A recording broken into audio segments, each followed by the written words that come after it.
Hello all. Thanks for tuning in.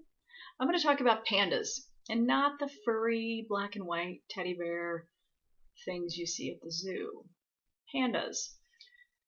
PANDAS is an acronym for a controversial diagnosis that stands for post-strep autoimmune neuropsychiatric disorder associated with strep A, group A strep. Thanks for tuning in.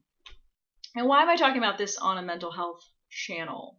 Well, it might show up, if you're a mental health practitioner, in your office, presenting like a kid with obsessive compulsive disorder that has more or less developed overnight.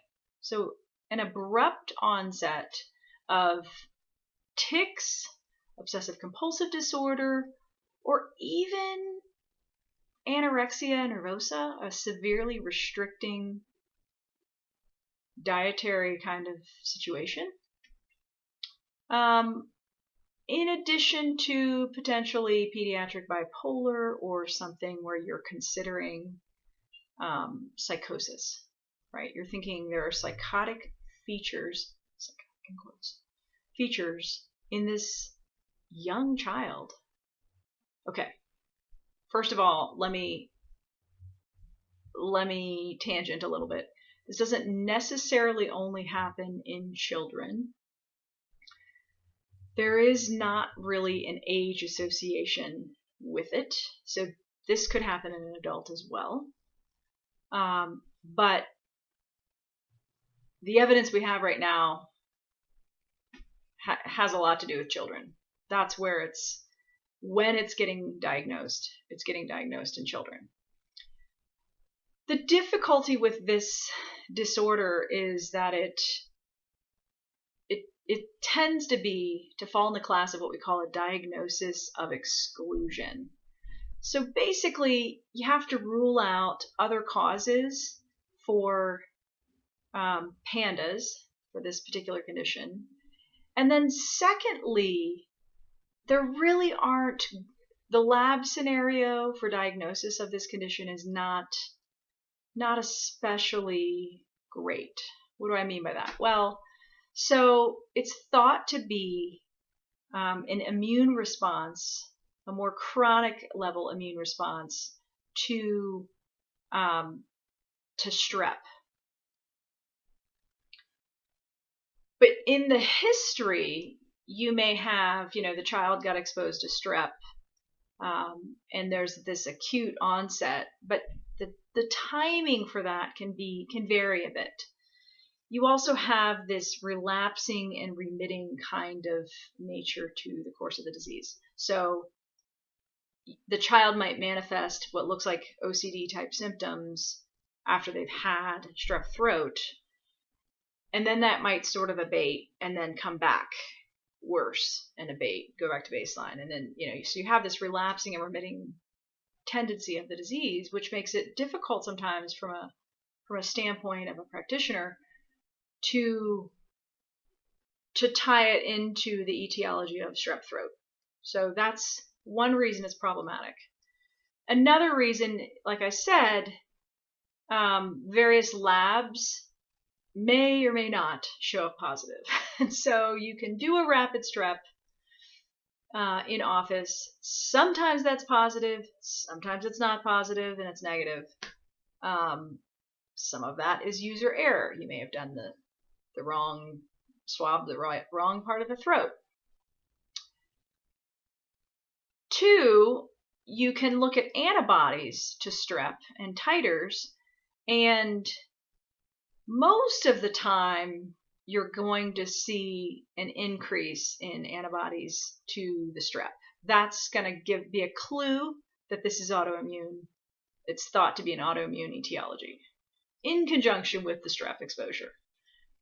The problem is, though, that even that varies widely, and so that may not come back positive. It could be a false negative. You could still have what looks like an autoimmune response to strep. One of the problems being what looks to be happening is this immune problem associated with strep is affecting the neurons. And so, as you will recall, there is such a thing called the blood-brain barrier.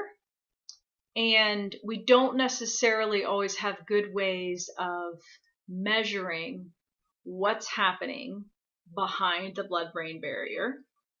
And we're not always sure that what's happening behind the blood-brain barrier correlates with what we're seeing in the rest of the body, in the blood. And so it could be the case, this happens to affect the neurological parts of the body. And so given that variable, it's difficult to figure out what's going on. So let me give you the presentation as to what happens in this. You have this abrupt onset, like I said, typically in various age children, of OCD type behaviors, tics. Also typically accompanied by some of the following: emotional lability, mood instability, to such extent that you might be considering, is this pediatric bipolar disorder? Because the moods are all over the place. The kid could be depressed, aggressive, angry, irritable, raging, to the point that you're thinking, is this oppositional defiant disorder? The child might also have extreme anxiety, which is typical with OCD, that you have some anxiety components. You also may see behavioral regression, a child that's developing normally that suddenly starts to go backwards in their development. Additionally, sleep disturbances, food and eating disturbances. The child is weird about what they're eating or not eating, to the point that, like I said, anorexia can be, an eating disorder can be one of the considerations in your differential diagnosis. You may be thinking, does this kid have an eating disorder? Motor sensory abnormalities, like I said, developmental changes where you've got a normally developing child that all of a sudden starts to regress. These should all be flags to look further into, are we dealing with PANDAS? Because if the reason this makes such a huge difference, or why it's important for the accurate diagnosis, would be you've got 3 different layers to what's happening. So the manifestation is largely on the neuropsychiatric realm. You're seeing these what appear to be mental emotional things happening, right? OCD, tics, even involuntary movements. That's what tics are, but in case you were wondering. And then you've got that layer to the disease process, but then you have this immune response that's kind of all over the map. The immune system is going, we gotta deal with the strep. So there's an infectious layer, an infectious nature to the disease that needs addressing. How do you treat the chronic or intermittent group A strep? That's piece 1. Piece 2, how are you treating the wonky immune system that needs modulating and is all over the map? That's 2. 3, how are you dealing with the neuropsychiatric stuff that's also going on? So if you just address at the layer of, the psychiatric manifestation, which the typical thing to do in that case would be, an SSRI, the benzo class. If there's a lot of depression, you're going with the SSRI. If there's a lot of anxiety with the OCD, right, you're going with the benzo. But if you have the manifestation that has psychotic features or extreme intense behavioral disturbances or mood swings and lability of mood, we're now in the realm where the typical standard medication is going to be an antipsychotic or a mood stabilizer. And we're talking about incredibly young children where these drugs are being considered or given. And so when that's the case, if you're just addressing the tip of the iceberg, which is more or less what that is, you're going to have more issues in terms of the immune system is not being addressed in the way it's all over the map, nor is the infectious nature of the disease being addressed, which is sort of the catalyst, right? It's triggering the immune system. So this is where, in my opinion, what I do, naturopathic medicine, really does do well in treating this kind of thing because it's holistic in nature. And so you're going to need a holistic approach to such a thing. You need to think of this in terms of, a team, right? It might be that something's being addressed on this level, but get other practitioners involved in helping this child. And then realize the manifestation extends even beyond the actual child. Because what happens in cases like this is the parent who's reporting what's happening to their kid is often suspect, right? And so, is this really what's going on, or is there abuse?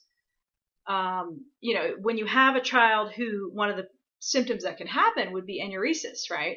A child who's previously potty trained is now wetting the bed. Well, that's often a flag for, is there trauma, typically sexual trauma, happening to this kid? Given that that's then on the radar, it's possible that CPS gets involved. It's possible that, even things like Munchausen by proxy are considerations for what's happening, because there really isn't a good explanation for why this kid is all of a sudden abruptly manifesting all these psychiatric type symptoms.